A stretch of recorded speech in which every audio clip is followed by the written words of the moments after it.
Ser podcast.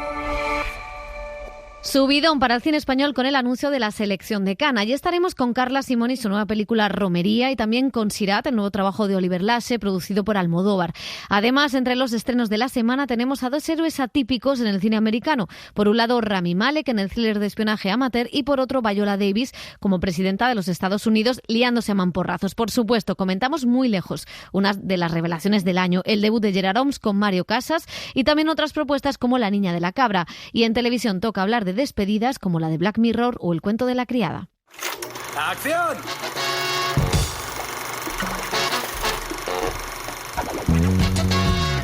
El cine en la Ser con Pepa Blanes.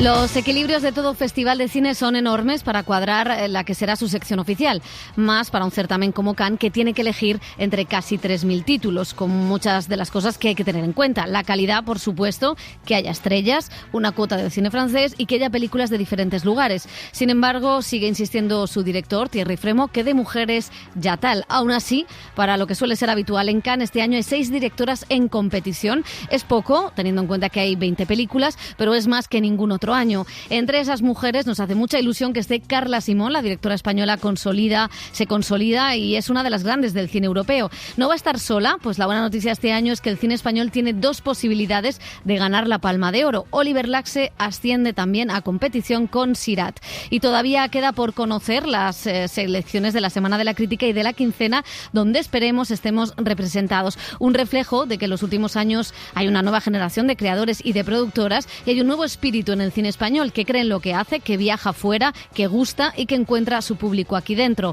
Pero como decía el propio Frémaux, también es un cine que mira al mundo actual, y eso es sumamente importante. Ojalá que nada ni nadie venga a joder esta buena racha, porque nos lo merecemos, y esperemos que las instituciones sigan cumpliendo y apoyando.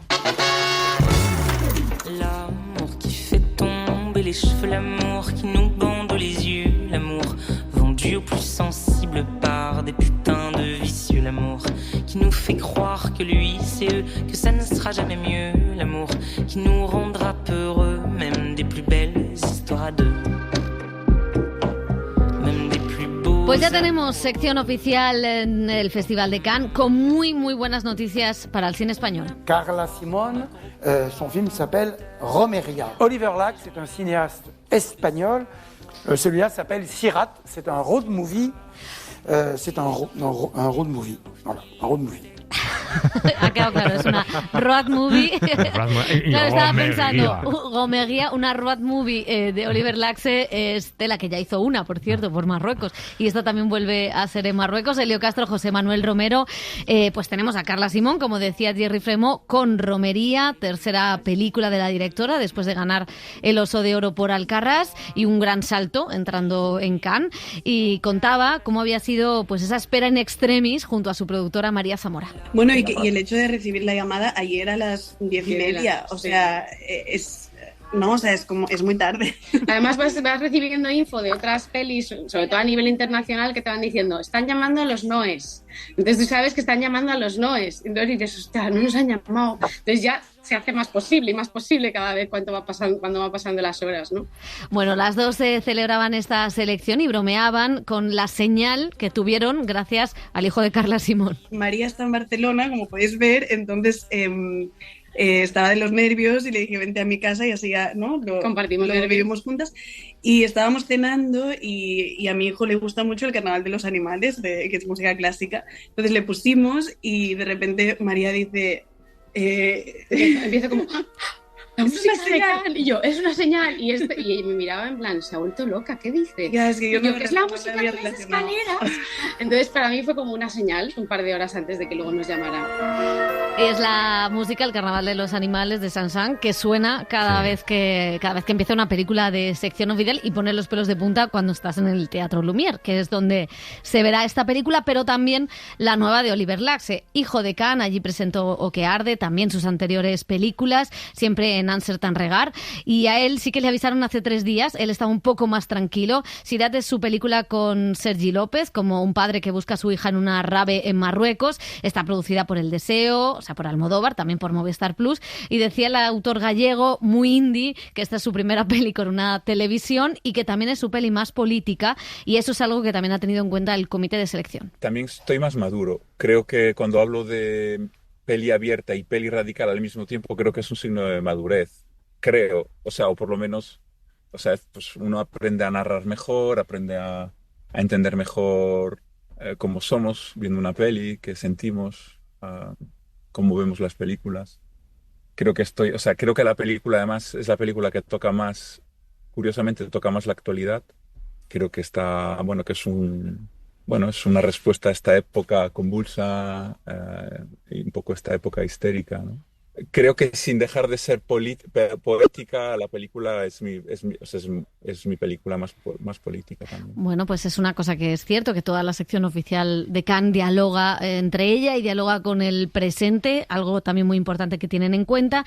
Y ha terminado ese anuncio, que para que se hagan una idea los oyentes, Thierry Frémaux y la presidenta del festival lo celebran con toda la parafernalia en un cine, con todo desplegado, la estética, los agradecimientos.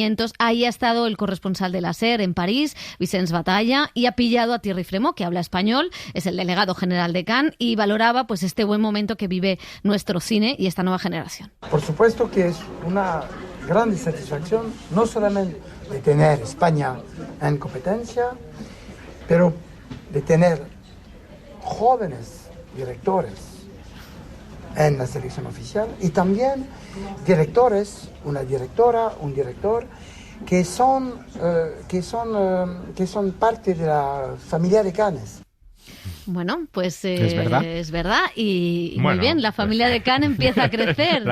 La familia de Cannes es lo que quieran los de Cannes. Exactamente, y cada año puede cambiar. Mío, este lo descubrí yo. Y sí. Bueno, al final lo hemos hablado aquí en muchas ocasiones. La función principal también de los festivales, más allá de la pompa, las alfombras, las grandes estrellas, es descubrir talentos, es lanzar carreras, es darle la posibilidad a nuevos autores. Oliver Lax ha sido hijo de Cannes desde el principio, ¿no? Desde sus primeras películas. Carla Simón significa tener producción francesa también, y eso es muy importante. Importantísimo para entrar, porque el encaje de bolillos que tú decías al principio, ¿no? Del editorial, de lo difícil que es hacer la selección de un festival, parte de eso también está, pues, que haya una producción francesa y que haya un compromiso también de distribución en salas, en Francia, ya sabéis lo que cuidan su cine, y Carla Simón, que también defendía a Frémaux, como hizo la residencia del Festival de Cannes, aunque luego fuera a competir a Berlín y ganar el Oso de Oro con Alcarrás, pues también la consideran de alguna manera que es de las suyas. Bueno, y verano 1993 también se fue a Berlín. O sea, eso es un poco apropiación francesa. Sí, vamos a ver, bueno, tuvieron siempre. imperio, no, sí, never forget. Porque Oliver Laxe sí que es verdad que ha escalado todas las secciones paralelas, digamos, de Cannes, la quincena de realizadores, una cierta mirada, con Mimosas, con todos vosotros sois capitanes. Ese sí se puede considerar hijo predilecto y con todos los honores de Cannes. Claro, ¿no? Y que es un cine muy, muy complejo, o sea, para que funcione sin el apoyo de un festival como Cannes, con lo cual es cierto que, bueno, y que esté en sección oficial también es un paso, que es como le pasó a Serra. Son autores muy complejos incluso para la sección oficial, que muchas veces las cosas muy radicales tampoco siempre encajan, o sea que muchas ganas de ver esas dos películas, Romería y Sirat, y también hay una tercera pieza española en Ansert en Regard, es una coproducción, pero es importante porque eso también muestra que nuestros productores y nuestras productoras, esa nueva generación, pues están también teniendo buen ojo. Es Diego Céspedes, un director chileno que presenta una película también sobre una invasión de una enfermedad en el Chile más rural, con mucho pulso político. No, yo quería mencionar a Sergi López, que también es hijo de Cannes, porque con el cine de Manuel Poirier, él empezó en el cine francés, y precisamente en Cannes vimos Western en el año 97, que era la primera vez así que se dio a conocer Sergi López internacionalmente. Y casi cierra el círculo, porque Sergi López estuvo en 2009 con Isabel Coixet, Mapa de los Sonidos de Tokio, edición 2009 con 2 películas españolas, Los abrazos rotos de Pedro Almodóvar, que ahora produce a Oliver Laxe, con lo cual es también bonito todo este casi cierre del círculo. Y recordemos que quedan por anunciar, digamos, 2 secciones que están fuera del Festival de Cannes, pero que se engloban un poco en lo que es la celebración del cine esas semanas, que son la Semana de la Crítica y la Quincena de Cineastas. Veremos a ver si hay españoles o no. Esperemos que sí. En la semana sí tenemos a Rodrigo Sorogoyen como presidente del jurado, o sea que vamos a tener mucho español por la Croisette este año, además de muchos nombres internacionales. Vamos a mencionar que está también, que no lo van a tener fácil ni Carla Simón ni Oliver Laxe, porque está Wes Anderson, está Ari Aster, está Kelly Reichardt, hay mucho, y los Dardenne, que tienen 2 palmas de oro, pero nunca pueden ser las que tengan la tercera. Sabemos que es un dicho, pero aquí lo importante es estar, más que competir por la palma de oro. Sello, en el sentido, es el sello. Y que sus películas ya están vendidas internacionalmente en todo el mundo. O sea, y el escaparate que es, esa escalinata, ese tener el sello de Cannes, ese póster que ya han salido con la palma de selección oficial del Festival de Cannes, es que la exposición para sus películas, para estos autores, es inmensa a nivel mundial. Es que supone que la siguiente peli la puedes hacer, ¿no? Claro. Que no siempre, no cualquier cineasta de autor tiene asegurado que pueda rodar la siguiente, ¿no? Y Cannes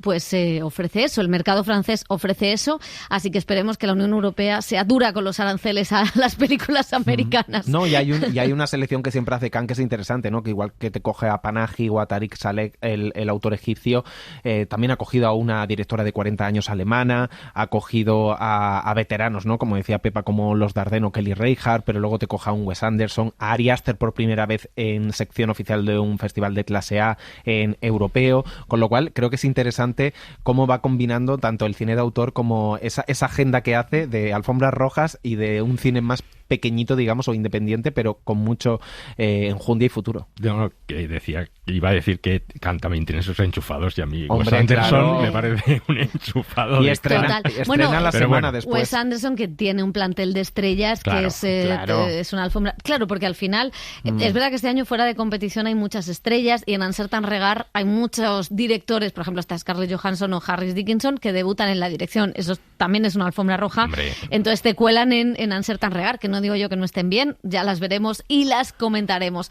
Pero ahora vamos con los estrenos de la semana. Vamos a empezar por thrillers de espías, Amateur, dirigida por James Hawes, que ha dirigido capítulos de series como Black Mirror o Doctor Who, y que ahora está al mando de esta adaptación de la novela de Robert Little, que ya fue llevada al cine en los 80, donde un trabajador de la CIA ve cómo cambia su vida después de que una mujer muera en un ataque terrorista en Londres, de su mujer. Empieza su viaje para encontrar a los responsables. ¿Nunca te preguntas qué hacen con todo lo que averiguas para ellos? Ese no es mi trabajo. Ya, pero ¿nunca te lo preguntas? Bueno, es la CIA. Confío en que sea para algo bueno. Quizá es mejor no saberlo. Te quiero. Y yo a ti. Adiós. Adiós. Charlie, creo que tienes que ver esto. Han matado a tu mujer. Rami Malek, ganador del Oscar por su papel de Freddie Mercury, es aquí el espía protagonista, y ha hablado con José Manuel Romero. He's a non-classic hero. Yeah. He's the guy you least expect to do this job, and I love all the other versions of this. Y nos contaba el actor que no es un héroe clásico, este protagonista, es el tipo que menos esperas que haga este tipo de trabajo. Solo quería ver algo nuevo, si puedes ver a alguien diferente con quien te identificas. A mí eso me gusta. Nos decía que no le suele pasar, ¿no?, con que ese heroísmo, buscar el heroísmo en las personas en cosas diferentes, ¿no?, a través de este tipo de películas, pero que la gente sienta el coraje del personaje y sean capaces, ¿no?, también de compartir esa fuerza. Bueno, pues el actor es otro de esos casos que se pasa a la producción con ganas de tener más responsabilidad y controlar también los proyectos que le apetece hacer. I've always thought about my evolution in this career, and I love acting, but I love all aspects of it. If I could be a cinematographer. Decía que siempre ha pensado en la evolución de su carrera y que le encanta actuar, pero que también le encantan todos los aspectos. Si pudiera ser director de fotografía, lo haría. Si pudiera ser diseñador de producción, lo haría. Así que no se trata, ¿por qué no, Rami? No se trata tanto de supervisar, sino de seguir el proceso del principio al fin. No decía que los actores están acostumbrados a que llegan, hacen su papel, terminan su parte del rodaje y se marchan, y aquí le apetecía estar contar el arco completo de la película de principio a fin. Luego me he enterado, y no hemos enterado, de que ha contado en los medios americanos que decidió ser productor cuando Paul Thomas Anderson le cortó de The Master. Suele pasar, siempre hay un trauma detrás. Bueno, en el reparto le acompañan, entre otras, Rachel Brosnahan y también la irlandesa Catriona Balfe en el papel de una rusa exiliada y una misteriosa mujer que opera en las sombras. Una de las pocas rusas buenas del cine americano. It was a lot of fun. I was really inspired by a Russian activist, Nadia Tolokonnikova. Y decía la actriz que se lo había pasado genial trabajando el acento, escuchándolo en podcast y en charlas de TikTok y escuchando a las Pussy Riot. O sea que está muy bien esa forma de conocer. Bueno, tenemos también a Lawrence Fishburne, al que recordarán por su papel de Morfeo en Matrix y otros tantos, una leyenda de Hollywood que le da este consejo a los actores jóvenes que están empezando. Find a good mentor, find a good teacher, and really do yourself a favor and not y decía, worry encuentra about... un buen mentor, un buen profesor, no te preocupes por el éxito, por ser una estrella o ganar dinero, sino céntrate en ser el mejor, en aprender, en invierte tu tiempo en trabajar para sentirte seguro de tus habilidades. Yo creo que todo el mundo en Hollywood lo está aplicando sí, también. Seguro.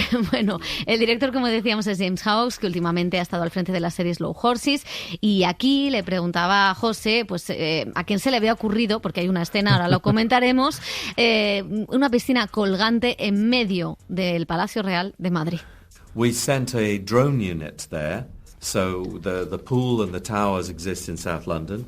We wanted to suggest that they were in Madrid. In fact, I have to tell you that originally that story... Pues parece Madrid. Claro, ¿no? Decía que habían enviado a un equipo de drones, ¿no? A una unidad para grabar esa parte de Madrid, del skyline de Madrid, pero que la piscina realmente está en el sur de Londres y que originalmente era una secuencia que se iba a grabar en Berlín, pero las condiciones meteorológicas y la huelga de guionistas y de actores hicieron que se cambiara todo, que luego rodaran con otro tipo de tiempo.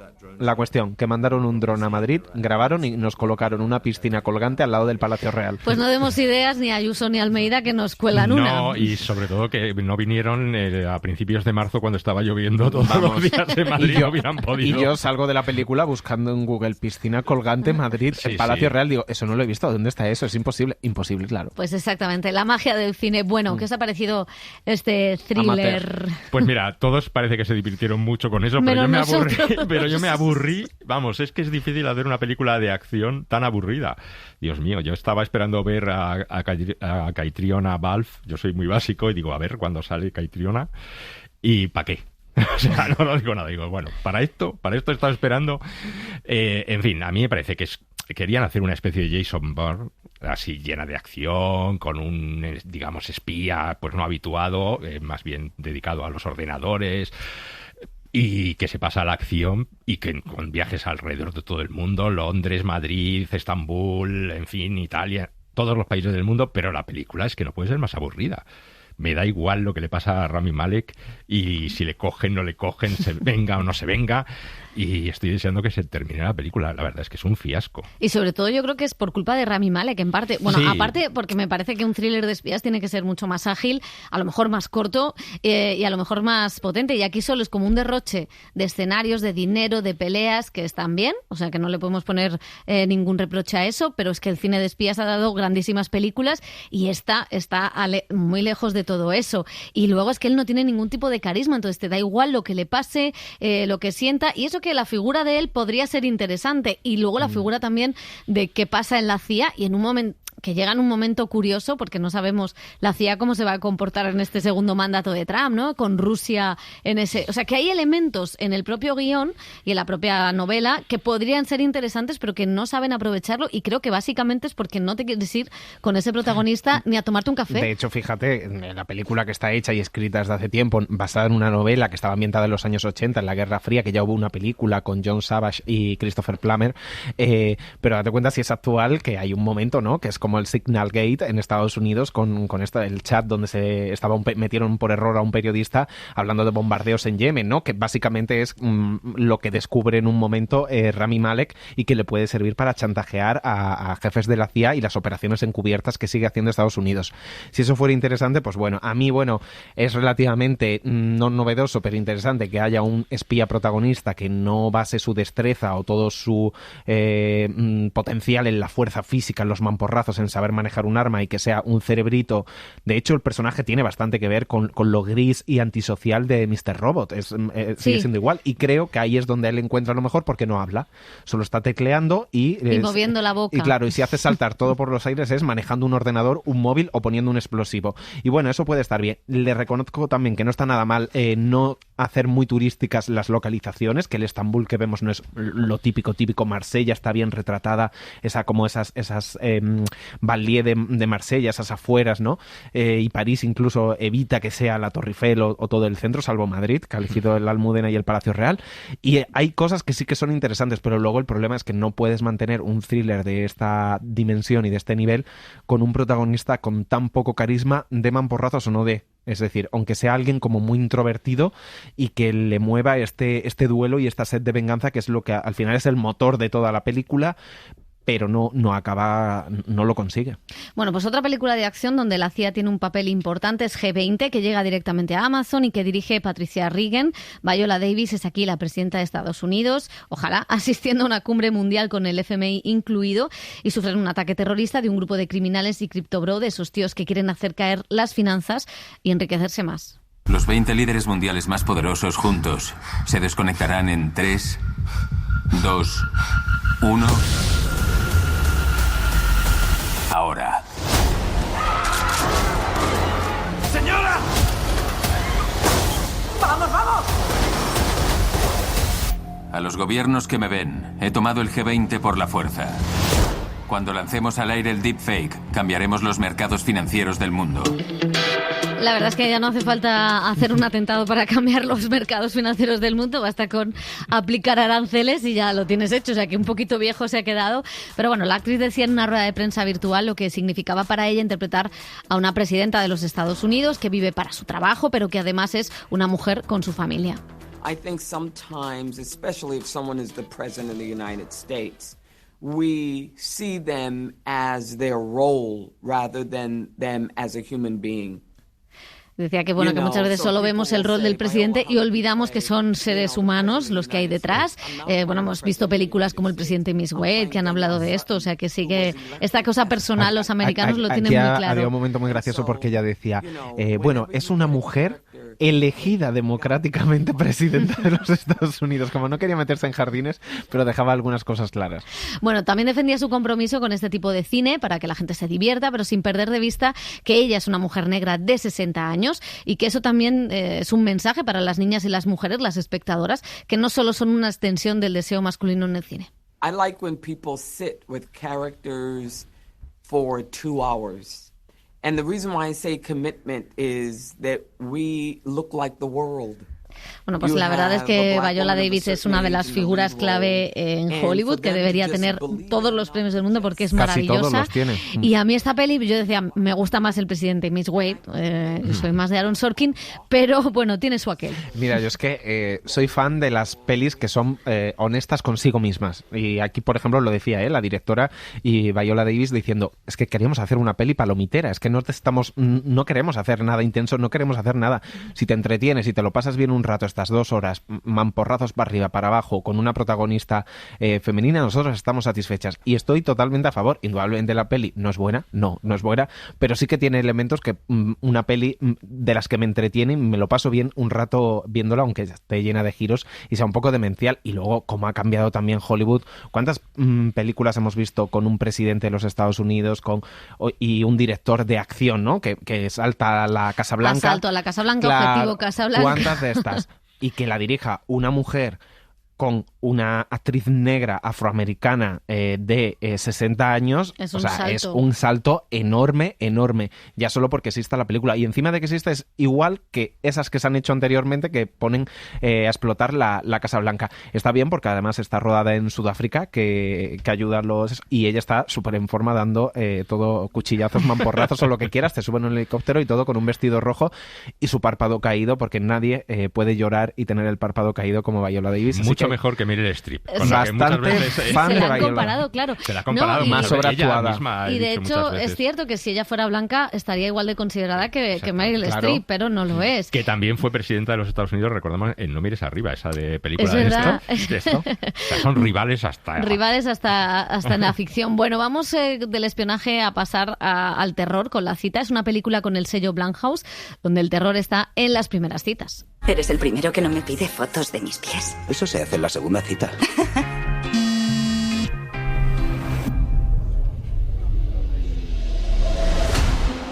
Elio Castro, ¿da terror tener una primera cita? Pues sí, en general siempre. bastante. En general bastante.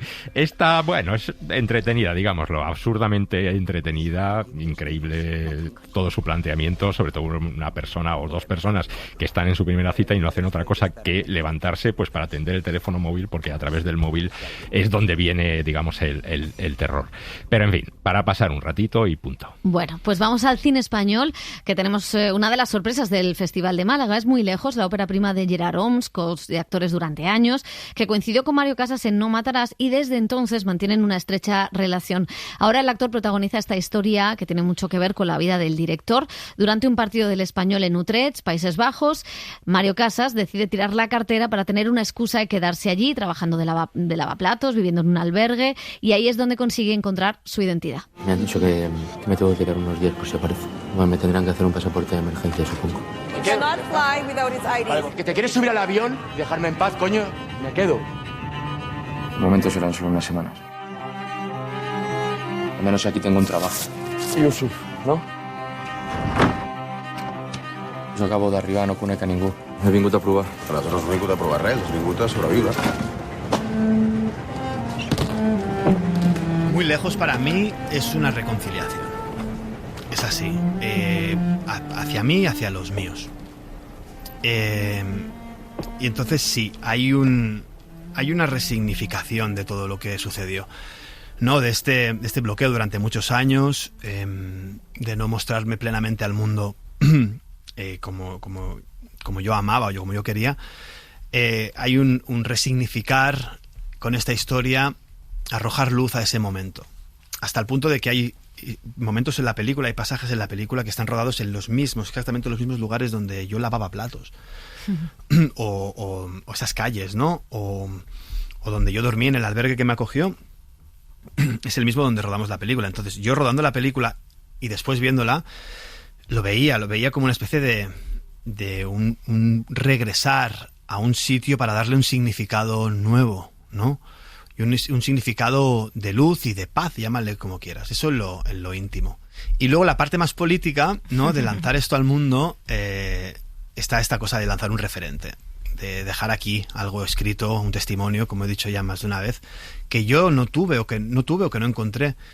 Entonces, que esta historia haya servido, este bagaje mío, ¿no? Este viaje, haya servido también para generar de repente aquello que yo no tuve, pues es una manera de cerrar, de darle sentido. Trabajo físico del cuerpo, porque es verdad que al final de la peli, casi al final, hay un momento que se ve o en el espejo o lo que pasa después, que hay una conexión, o sea, que él se mira y hay un movimiento o unos movimientos después que conectan, ¿no? Entonces él me dijo, haz contemporáneo, estuve un mes y pico haciendo contemporáneo con una profesora maravillosa, con Eva, para encontrar esos lugares y encontrar también, yo por suerte toco madera, no tengo ansiedad, el personaje la tiene, y para buscar también con la profesora, después el último día con Gerard, dónde estaba la ansiedad, ¿no? Y sobre todo también una cosa que decía Gerard, y era proteger, es decir, que mi cuerpo ahora no reconociese lo que es la ansiedad, o mi cabeza, e irse ahí, ¿no? Cuando tuviese miedos o tuviese... Entonces trabajamos mucho también todo lo que es la ansiedad, pero lo que fue durante ese mes fue trabajar completamente algo corporal y hacer contemporáneo. Yo cuando era más joven, y me sigue pasando, con lo cual creo que hay algo que está atravesado en mí, y en mucha gente, me sigue pasando cuando voy en según qué lugares que consideran mi cuerpo hostiles aún desde un inconsciente, un subconsciente, mi cuerpo no cruzo las piernas, me muestro más duro en ciertos movimientos, agravo la voz. Yo creo que a más de una persona homosexual, en mi caso, que hablo por mí, se está viendo reconocida en esto. Y es un mecanismo de defensa, ¿no? De que no te vean una vez más. Entonces había algo en el físico de este personaje que también había heredado en este ideal por pertenecer, ¿no? Este ideal que ha aprendido que había que entrar ahí también a deconstruirlo en lo físico. Here's my key, philosophy. A freak like me just needs infinity. Más referentes, hablábamos sobre la masculinidad, o sea, nos íbamos a Jacques Audiard en De óxido y hueso, nos íbamos, que es más un tal tópico podríamos decir, pero más a Heath Ledger en Brokeback Mountain, por lo que también da él, ¿no? Ese hombre rudo, Josh O'Connor en Tierra de Dios. Entonces, esto sí que hablamos de estos personajes, que yo igualmente ya había visto la peli, pero claro, ahí eran unos lugares que Gerard y yo enseguida nos entendíamos, decíamos que tiene que ser así, ¿no? Y que parece mentira que sea lo que sorprende, ¿no? O sea, que tú ves la peli, al final pues ver a un tipo así que tenga una condición X que te sorprenda, ¿no? Entonces, bueno, pero sí es cierto que serán un poco los referentes y de las otras pelis, al final yo sé el corte que le gusta a él, el tipo de cine él sabía, cuando empezamos a rodar, o sea, él hizo los deberes, él me conoce y sabía qué tipo de película quería hacer yo y cómo tenía que colocarse él como canal de esto, como actor, en medio de este engranaje. Desde la primera toma, desde la primera charla. Sí, además, o sea, a mí saber cómo iba a rodar, o sea, ir a lo Gorilla Style, ¿no? Con la cámara en otro país, en Utrecht, o sea, para un actor es un regalo. O sea, sabes que la escena va a estar viva, que vamos a continuar pase lo que pase, que son escenas largas, que es otro idioma. Él intenta descubrir qué pasa si yo esto que me he contado a mí mismo, este lugar que yo he aprendido, qué pasa si lo pongo en duda. Y de eso va la película, creo, de una duda que se sostiene. Y es bonito que la película se funde en una duda, porque de la duda emana la fragilidad, la ternura, el amor. Emana todo eso, la contradicción, emana todo eso que a veces nos da tanto miedo exponer.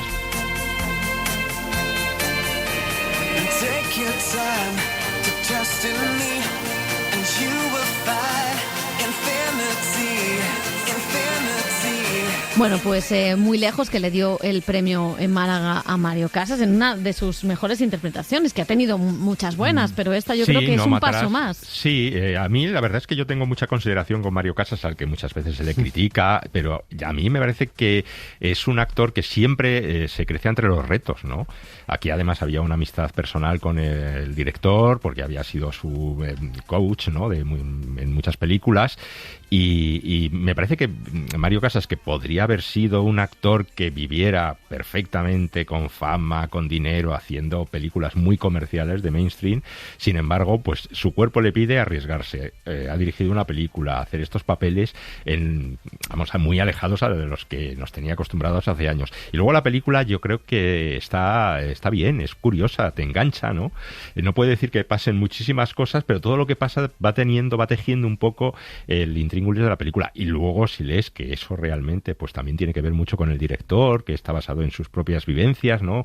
En su crisis también de identidad, pues hace que sea una película notable. Además, una rara, ¿no? Dentro del panorama español, ambientada en los Países Bajos, y sale David Verdaguer en Utrecht, ahí varios idiomas, sí, español, catalán, holandés, inglés, con una estética muy particular también, ¿no? De estas películas sociales, ¿no?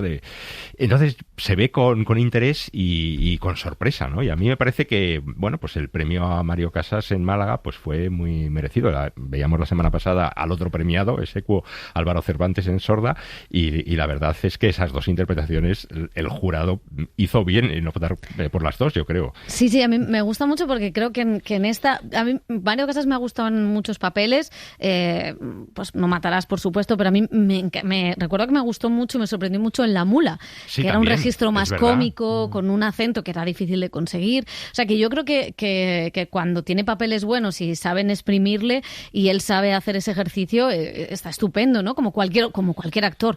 Y en este caso me gusta mucho porque es una interpretación muy silenciosa a veces, donde el cuerpo tiene mucho que ver porque al final la masculinidad pasa por el cuerpo, ¿no? Y esta es una película en la que alguien se da cuenta de que esa masculinidad en la que no está cómodo y tiene que abrazar otra masculinidad, otra identidad sexual, otra vida, ¿no? Y a mí me gusta mucho cómo lo cuenta de una manera muy sutil, cómo además pone al personaje o lo va moviendo a través de la ciudad, pero la cámara va moviéndose con él. Hay muchas cosas que me gustan de la puesta en escena de Gerard Homs y sobre todo también de lo que dice la película, ¿no? Que lo material va ligado a cualquier tema identitario, que no pueden separarse. Y en ese caso, en ese retrato también de la precariedad de una generación, que es la de Gerard Homs y es la de mucha gente que se tuvo que ir, que no se encontraba a sí mismo por muchos motivos, añade también esta historia queer que me parece muy, muy importante, un nuevo referente, que además es un referente distinto al que pueden crear los Javis, que también han creado muchos referentes, o a Pedro Almodóvar, y me parece interesantísimo lo que hace. Creo que la película no se le va en ningún momento, está bien dirigida, bien interpretada, y yo creo que va a ser, junto con Sorda, una de las óperas primas del año. Absolutamente, una de las revelaciones del año, y a mí me parece una película profundamente inteligente en el uso de todo lo que está en pantalla, ¿no? Desde el trabajo de Gerard Homs con Mario Casas, creo que utiliza muy bien las cualidades de Mario Casas, esa fisicalidad que tiene él para ir quitándole capas, rascando, ¿no? Llevándolo hacia una corporalidad más amable, más reconciliada consigo mismo, quizá más frágil, más vulnerable, más de aceptación, de reconciliación con lo que le ha pasado, con su propio viaje. Creo que ahí Mario Casas está muy, muy bien porque es un personaje par con palabras, básicamente porque no se atreve a poner en palabras lo que le está pasando, lo que está pasando por su cabeza, si quiere verbalizar esa idea que tiene de él, esa búsqueda de identidad que tiene de él. Entonces eso me gusta, y que parta del mundo del fútbol. Total. Me parece muy interesante. No porque, se quita la camiseta del Español. Claro, por la película. Eso es maravilloso, y ese chandalumbro mitiquísimo. Pero sí que me gusta eso, que parta de un grupo de amigos que se van a ver el fútbol y uno se queda en esa ciudad y empieza a buscarse a sí mismo, porque en ese grupo él no se sentía que fuera pleno, ¿no? Me gusta eso, y luego, como decía Pepa, que lo mezcle con la crisis de 2008-2009, que es una crisis generacional que nos ha tocado a todos de una manera o de otra, con las capas y los niveles diferentes de inmigración que hay en los países del centro Europa, porque hay un clasismo de primera, de segunda, de tercera, con las barreras, con la precariedad, con el trabajo, y luego que utiliza muy bien el misterio y la ansiedad del personaje, en el sentido de que yo no tenía ni idea cuando vi la película de qué iba la película. Entonces empecé a ver y digo, ¿pero qué le pasa a este chico? ¿Por qué se queda? ¿Por qué decide quedarse? ¿Por qué le engaña a unos a otros? ¿Por qué tiene esa ansiedad? ¿Por qué tiene esa cosa como esa coraza y en el pecho le cuesta casi respirar, ¿no? Entonces vas entrando y yo creo que haces el viaje con el personaje, y me parece en lo estético, en lo político, en lo social, la película que es muy, muy completa, y a mí es de mis favoritas de este año, de lo que he visto del cine español. Y cómo se idealiza un país como Holanda, Países Bajos, sí, ¿no? Que parece que es el progreso y que es la sociedad perfecta, y que tiene también su lado negro y oscuro. Y qué bien está David Verdaguer. Sí. Siempre está bien. Y esa señora, por favor, holandesa, que acoja, la señora holandesa que acoge en su casa a Mario Casas, es el tipo de persona que te reconcilia con el mundo. Bueno, pues otra directora española es Ana Asensio, actriz reconocida, debutó en la dirección hace unos años con The Most Beautiful Island y ahora cambia de registro en una historia luminosa. Es una película familiar sobre una niña a punto de tomar la comunión que se hace amiga de una niña gitana.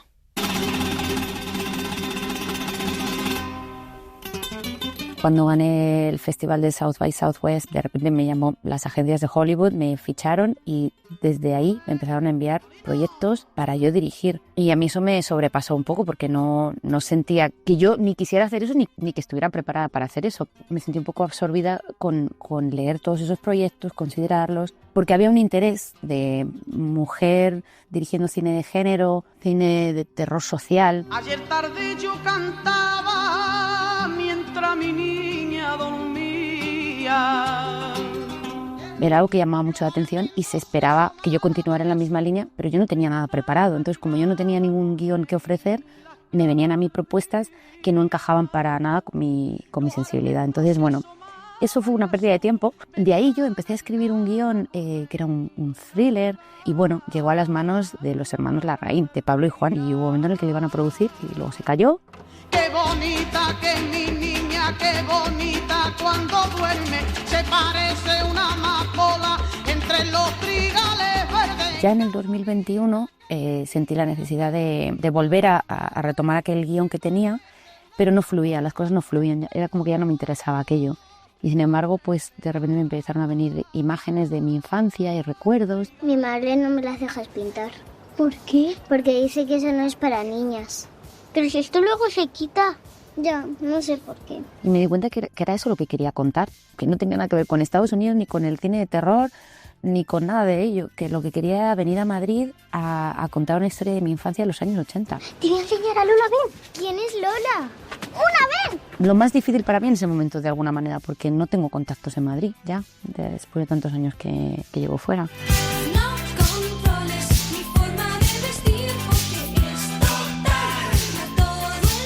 ¿De dónde nacen los miedos y los misterios de la infancia? Que realmente son las preguntas existenciales que llevas contigo toda la vida. Lo que pasa es que pues la vida cada vez se vuelve más ocupada cuando nos hacemos adultos y pensamos menos en ellos, pero cuando eres pequeño y por primera vez piensas en la muerte, es un impacto. Y en la oscuridad, en el más allá, Nos queda menos de un mes para el gran día. El día más importante de vuestra vida. Cuando vais a recibir el cuerpo y la sangre de Cristo nuestro Señor. En las películas de terror, yo toda mi infancia me la pasé con pesadillas por las películas de terror que vi. Drácula, en bien concreto era Drácula. Drácula me asediaba todas las noches. Y bueno, sí, es eso, ¿no? Es como te impactan las cosas de pequeño, porque es las primeras nociones que tienes de todo en realidad. ¿Pero tú qué haces aquí? Que me he escapado de casa. Eso no es autobiográfico, pero sí que yo me pasaba las tardes mirando por la ventana imaginándome historias del que pasaba por ahí. Y evidentemente cuando venían los gitanos con la cabra me parecía un espectáculo fascinante. Entonces esta idea de haber podido llegar a haber conocido a una niña gitana que tiene esa vida más nómada, más libre, bueno, a ojos de un niño es fascinante, que tiene una cabra, que sus padres bailan y cantan y de eso viven, imagínate. Pues es una fantasía de lo que podría a lo mejor haber sido. Bueno, pues cine familiar para ir a ver toda la familia, La niña de la cabra. Y siguiendo con ese tipo de cine tenemos la película de animación La luz de Aisha, de Sadi Abid. Es la historia de una niña que vive en Al-Ándalus y sueña con convertirse en pirotécnica para lanzar fuegos artificiales. Aisha emprende un viaje lleno de aventuras. Es el inventor de los mejores cohetes del mundo. Algún día seré como él. ¿Princesa? ¿Jovencita?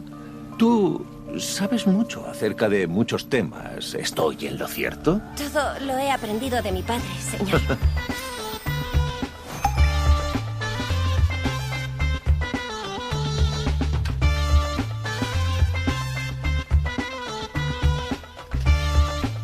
Por cierto, que en la película participa como director de animación Raúl García, el primer español dibujante en Disney, a cargo de dar vida al genio de Aladín o a las hienas del Rey León. Con él hemos hablado de ambientar esta historia en un proceso no retratado tanto por el cine.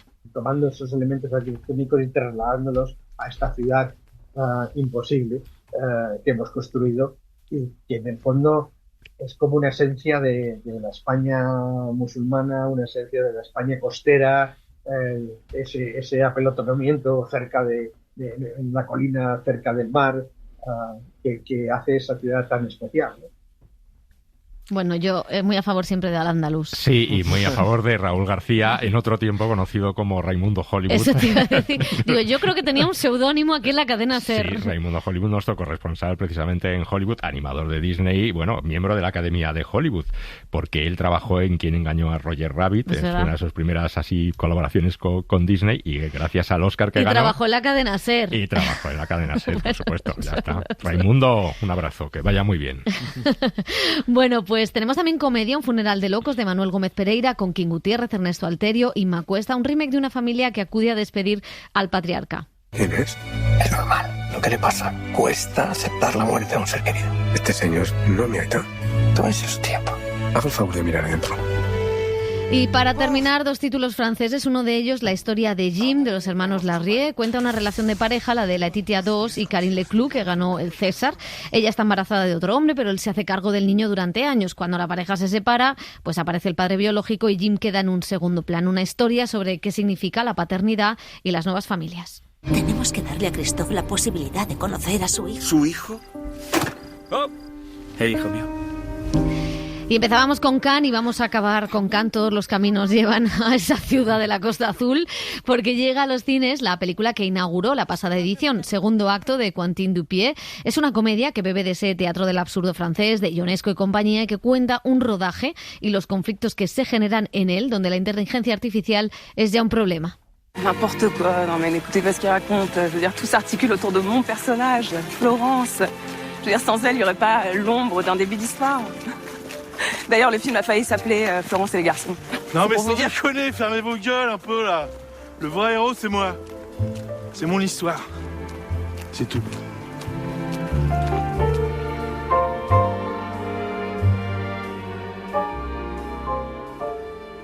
El cine en la SER con Pepa Blanes.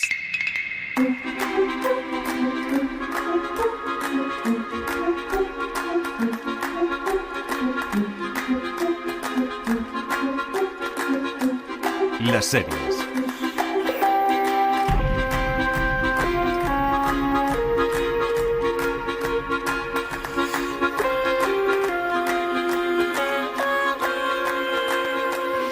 Hemos pasado los últimos lunes escuchando esta cabecera de televisión y ya nos tenemos que despedir de ella. Dani Garrán, ¿qué tal? Justo cuando le había cogido el gustito, ¿eh? ¿A la cabecera o a la serie? A la cabecera. No de quiero. la serie ya hablaremos. No quiero.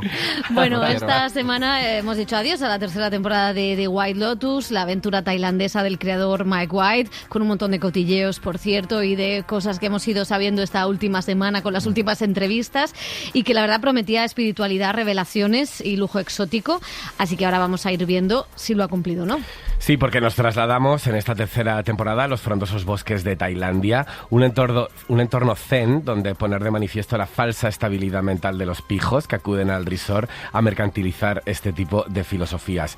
Como siempre, personajes nuevos con sus diferentes casuísticas, una pareja infeliz, una familia republicana con hijos mimados, 3 amigas de la infancia descontentas con su madurez y todas las dinámicas que se producen cuando se entremezclan con los trabajadores del resort. Mike White vuelve a desarrollar toda una sátira basada en el cinismo y el pesimismo de la condición humana y las costumbres de los más privilegiados. Nadie en la historia de la humanidad ha vivido mejor que nosotros, ni en las antiguas monarquías. Lo menos que podemos hacer es disfrutarlo. No hacerlo sería un crimen. Un crimen contra los millones de personas que no pueden ni soñar con vivir algún día como nosotros. La amo, la amo. Bueno, y como pasa siempre en The White Lotus, ningún personaje se salva. Todos al final son unos egoístas que se traicionan a sí mismos por el poder, el dinero o el aplauso social. Aquí la ética no sirve de nada. Más allá del festín de sangre del último capítulo, la serie se ha ido cociendo a un ritmo más lento de lo habitual, donde las interpretaciones más destacadas han sido las de Amy Lou Wood, Parker Posey, diciendo Laura Sepang, Jason Isaacs y también Patrick Schwarzenegger, pero sobre todo nuestra Carrie Coon, que nos ha regalado un gran monólogo final en el que pone en valor la amistad contra el paso del tiempo y la distancia. A lo mejor es que al hacerte mayor tienes que justificar tu vida entera, cada decisión. Y cuando estoy con vosotras es como si se evidenciara cuáles han sido mis decisiones y mis errores. No tengo un sistema de convicciones. Bueno, he creído en cosas, pero para mí el trabajo ha sido mi religión desde siempre, pero esa fe se perdió en el camino. Y un día probé el amor y me pareció una religión dolorosa que lo hacía todo peor. Y luego se me ocurrió probar la aventura de ser madre y eso tampoco me salvó. Pero hoy he tenido una revelación. No necesito la religión ni a Dios para darle sentido a mi vida, porque el tiempo le da ese sentido. Las 3 empezamos juntas en esta vida. Vale que la hemos seguido separadas, pero aún así seguimos juntas y al veros le veo el sentido a todo. No lo puedo explicar, pero aunque estemos solas en la piscina hablando de cualquier frivolidad, parece lo más profundo del mundo. Bueno, pues no ha sido... Bravo, Carrie, bravo. No ha sido la temporada más celebrada por los fans y la verdad es que han sacado los cuchillos en esta última semana. Por un lado, pues hemos conocido que se retiró una escena para no molestar a Donald Trump porque había relacionada con un personaje no binario. Por otro lado, el compositor de la serie ha dicho que es un maltratador el director. En fin, tenemos de todo. La verdad es que ha habido mucho salseo. No sé si para vosotros también está gastada la fórmula o mantiene el espíritu. A ver, yo creo que es evidente que la fórmula está gastada, ¿vale? Creo que ha perdido mucho en cuanto a las anteriores. El ritmo es muy diferente. Incluso a nivel estético, a mí me parece no tan brillante como las anteriores. Yo me acuerdo que en las otras temporadas es verdad que cada capítulo transcurría en un día, había un inicio, un nudo, un desenlace. Creo que ahora es incluso la fórmula es menos armonioso, ¿sabes? O sea, no sabe muy bien cómo contar lo que quería contar. Pero yo creo que Mike White, tengo que romper una lanza a su favor, creo que sabe como nadie tensar la cuerda. Tensar el set. Tensar el set. Aparte de eso, a mí sí que me ha mantenido en vilo durante todos los capítulos. Es cierto que con un ritmo más lento que en otras ocasiones, pero sí que ha sabido mantener esa tensión hasta el último capítulo en el que todo explotaba, ¿no? Es verdad que el casting no me parecía tan carismático como los anteriores, o quizá también el personaje, cómo estaban ellos escritos. Hay algunas tramas que se han ido perdiendo, por ejemplo la trama del incesto entre los dos hermanos se ha diluido, me parecía, únicamente como por el morbo, ¿no? Por ver ese beso o por ver lo que pasó la noche de la fiesta de la luna. Tiene momentos, tiene conversaciones que deslumbran, está claro, pero bueno, creo que ni las tramas son tan memorables ni la sátira social tan afilada como en otras ocasiones. José. Yo creo que la fórmula no está en absoluto agotada, que hay fórmula para rato porque es una fórmula muy eficaz y muy eficiente. La cuestión es que la fórmula funciona si tú tienes unos buenos personajes y un arco de los personajes. Claro, no solo cambiando el me voy a Tailandia. Eso es, que no es solo cambiar el sitio. Para mí la fórmula es gustosa y creo que para todo el mundo es bastante placentera porque vive casi de un culebrón de las miserias de los pijos. Sí, y tampoco todas las series tienen por qué innovar, ¿no? Eso es. La cuestión es, en esta ha perdido, creo, bastante más humor. La otra tenía humor en sí mismo, con bastantes situaciones y humor no solo de gag, sino de las situaciones de los personajes. Aquí le deja casi todo el humor al personaje de la madre, a la Park Posey, ¿no? Que es esta de la señora adicta al lorazepam, súper pija, que solo quiere que su hija renuncie a irse con los monjes, ¿no? Y creo que eso le ha pesado. Y creo que sí que tiene un pozo como más mísero y más pesimista en todos los personajes, ¿no? Que como que cada un personaje arrastra muchos tormentos, muchas cosas del pasado, que en las otras temporadas había más interacción entre los propios visitantes o huéspedes de la isla. Luego creo que también no ha sabido tejer esa telaraña que siempre ha hecho en las anteriores temporadas. Mi favorita es la de Italia, la segunda, que es la convivencia un poco con los responsables y trabajadores del hotel, ¿no? Hay tramas... Para mí eso es lo que no me gusta de la serie. Hay tramas que en este sentido la única buena persona, que es el agente de seguridad de la entrada del hotel, le da una trama que realmente no le lleva a ningún lado. Cuando acaba, lo lleva a un sitio, pero sin un arco moral más allá de querer estar con una chica que le exige ser más hombre y más ambicioso de una manera violenta, ¿no? Entonces esas cosas sí que me desentonan un poco, pero a pesar de eso, y que creo que se ha perdido mucho entre medias, entre los capítulos intermedios de la serie, sigue siendo una serie bastante disfrutable y que nos hace aprender, por ejemplo, que no hay que tomar batidos de proteínas. Nunca. Que son malísimos para el hígado y los riñones. Ese tipo de vaso batidor solo es para el salmorejo. Pero tenemos uno en la cadena SER. Claro. Voy a decir que tenemos uno en la cadena SER, no sé por qué. Pues cuidadito con las obras, lo que hay ahí. Y me parece bastante democrático que el lorazepam tampoco calme en los tormentos de los pijos, ni de los pobres, ni de nadie, aunque sean adictos al lorazepam. Hay otra cosa que viene a sustituir un poco en esta... Claro, con Succession había una fiebre por ver los modelitos accesorios que llevaban cada uno de los personajes, los relojes, la ropa, los bolsos de Siobhan, todo eso en Instagram. Había cuentas que seguían y que decían de dónde se habían comprado y lo que costaban, que es muy fuerte.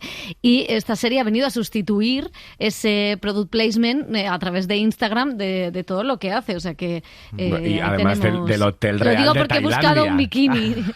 Ni confirmo ni desmiento. Además del hotel real donde se ha filmado, que también es un product placement. Claro, y ahí brutal. veremos dónde será la siguiente temporada. Dicen que en un sitio frío. Claro, estaban diciendo en un resort de Mallorca. esquí. En un resort de esquí. Bueno. No, pues no. Y solo lo último, no vamos a hacer spoiler de quién muere, quién no muere, pero lo que le han hecho a Amy Lockwood, que ha sido como la gran revelación de esta temporada, creo, de la serie y de casting, es imperdonable. No es justo. Y ella, tan inteligente, nombrando a Ofelia y a Shakespeare cuando leyó el guión. Y de hecho, visualmente, es como un cuadro el final de temporada. Bueno, pues en breve también vamos a tener que decir adiós a otra serie que quizá luego veremos, se ha alargado más de la cuenta. Es El cuento de la criada, que también marcó época, sobre todo yo creo que estéticamente, y se ha estrenado ya la última temporada en Max.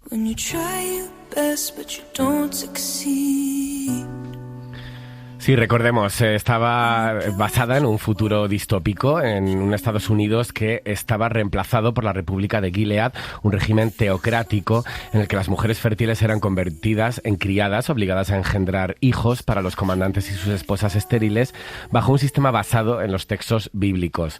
En esta sexta temporada, June, el personaje de Elizabeth Moss, lidera una ofensiva decisiva desde Canadá en el enésimo giro de los acontecimientos que ahora hace que tenga que trabajar conjuntamente con la que fue su señora, Serena Joy. No creo que pueda volver a estar sola.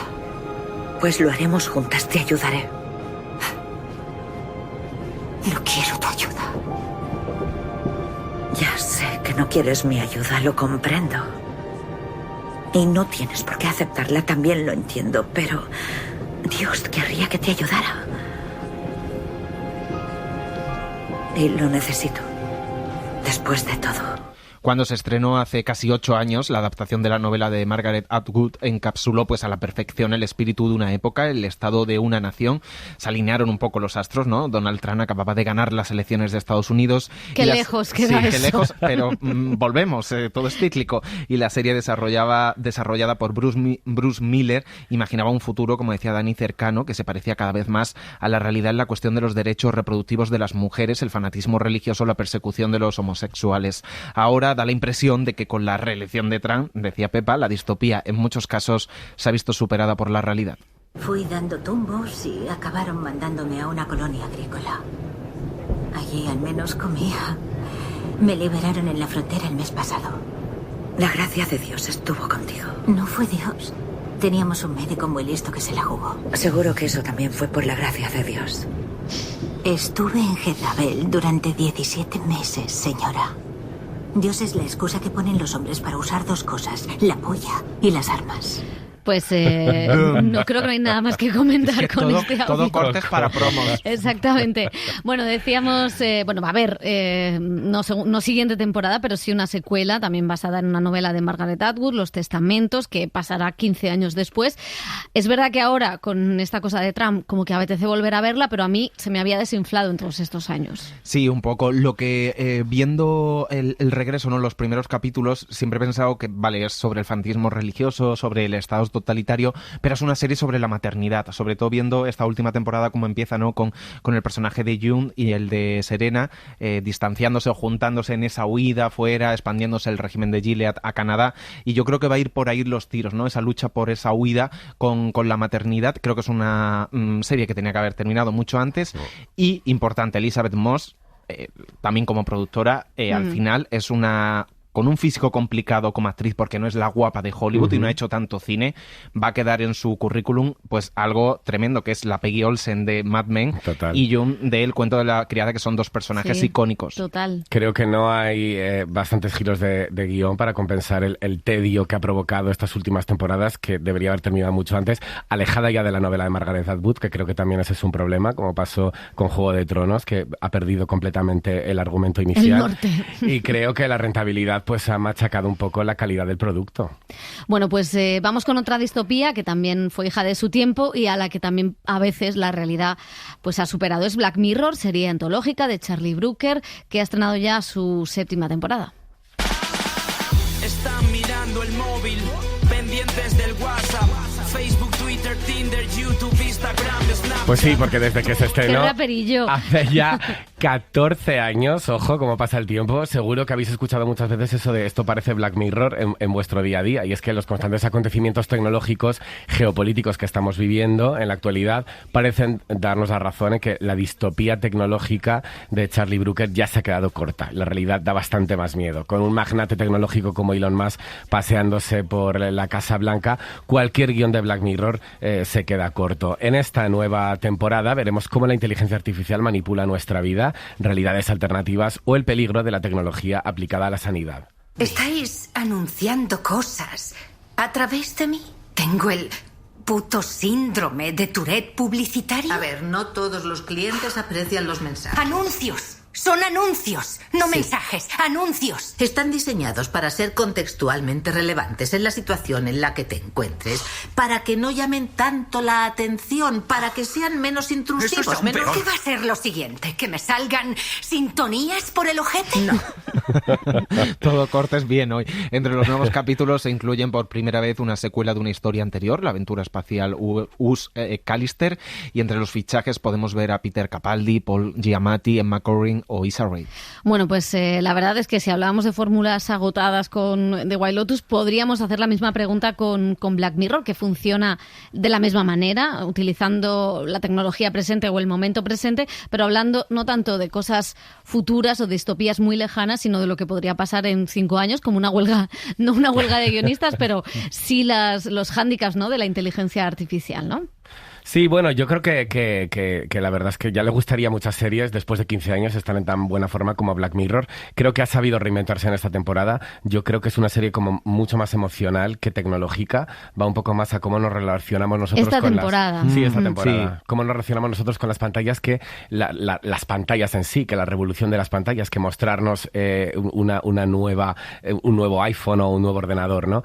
Creo que ha sabido muy bien hacer eso, ver cómo nos movemos y cómo nos relacionamos con las pantallas y con los algoritmos, y creo que ahí está su fuerte. Yo creo que es que hay una cosa que no está haciendo la sociedad, no están haciendo los medios de comunicación y no están haciendo los políticos, por supuesto, y tampoco las universidades, todas privatizadas y la pública ahogada por señoras con mala leche, pero es verdad que al final, y esto lo vimos, no sé si os acordáis de Silicon Valley, que teníamos cortes también buenísimos de esa serie, que cuando tú separas todos los inventos tecnológicos de las humanidades o de la preocupación por la ética y la vida, pues se generan cosas muy locas, y eso que no está pasando ahora mismo es quizá lo que propone la serie Black Mirror, y eso a mí me gusta mucho, y es verdad que esta es menos espectacular o que ya cada vez te sorprende menos porque la fórmula más o menos es igual, pero creo que sigue planteando debates interesantes. El audio que escuchábamos de la sanidad, bueno, pues es que tiene que ver con lo que estamos viviendo con la sanidad y la privacidad y la venta de nuestros datos,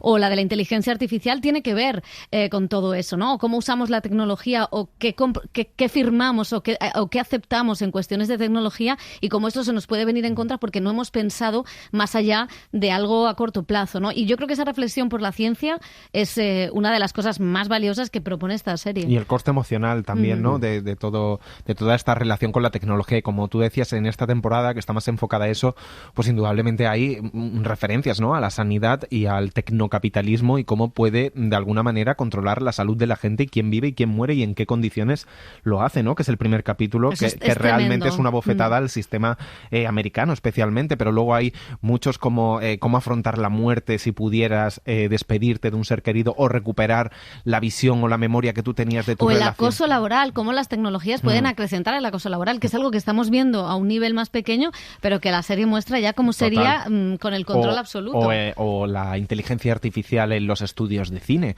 cómo opera esto, cómo se se van a poder crear películas metiendo a 2 actores dentro de un decorado de hace 30 años para recrear otras cosas. Que es una cosa que hizo ya Woody Allen en La Rosa Púrpura del Cairo. Pero bueno. No, claro, no, pero es inteligente y tiene homenajes. Es cierto que yo la veo un poco old fashion, pasado de moda, en el sentido de que no, a lo mejor no le tiene tanto el pulso a las preocupaciones o cuestiones como ahora. Recordamos que Black Mirror fue un bofetón cuando se estrenó hace muchísimos años porque ponía a un primer ministro en medio de Londres a tirarse a un cerdo. Entonces, que fue como también una serie muy efectista de... O secuestraba a una infanta. Claro, vamos a buscar este tipo de tirón o impacto inmediato entre la audiencia, pero luego ha tenido, pues también es una serie antológica con capítulos separados, ¿no? Es irregular por definición y ha habido capítulos brillantes y otros que no tanto, pero bueno, es una serie que también ha marcado una época, como El cuento de la criada, más para bien que para mal, diría yo. Bueno, pues esas son nuestras 3 despedidas, 3 recomendaciones para esta primera tanda de las vacaciones de Semana Santa, quien se vaya ya. Tenemos un montón de estrenos que no nos da tiempo a comentar, como Dying for Sex, maravillosa, y muchos otros más que a la semana que viene, con avance, spoiler, de Last of Us. Ahí está, The Last of Us. Analizaremos en detenimiento para que en la segunda tanda de vacaciones de Semana Santa haya más series que ver. Adiós, chicos. El cine en la SER con Pepa Blanes. Acabó de pasar el amor de tu vida, pero tú estabas mirando al móvil. Doble clic en el WhatsApp. Romances bélicos, comedias de robos. Un patrimonio cinematográfico inigualable. Patrimonio, es decir, antiguo. Quiero decir vintage. Usted tiene una gran reputación. ¿Hace 50 años? Sí. Mire, sé que está intentando adularme, pero seamos serios. Mis escenarios están vacíos, estamos endeudados. Estuve en Cannes intentando vender nuestra biblioteca a algunos streamers, pero NPC. ¿NPC? ¿Non-playable character? No, ni puto caso. Novedades en Netflix, son los dueños del mundo. Meten imágenes en tu mente a 30 frames por segundo. Tienes cientos de seguidores, pero en verdad ¿quién está contigo? Es el Facebook, el dios de dioses, el que decide quién es tu amigo. Creo que tiene la culpa la revolución industrial. El ser humano es la única especie que no se siente un animal.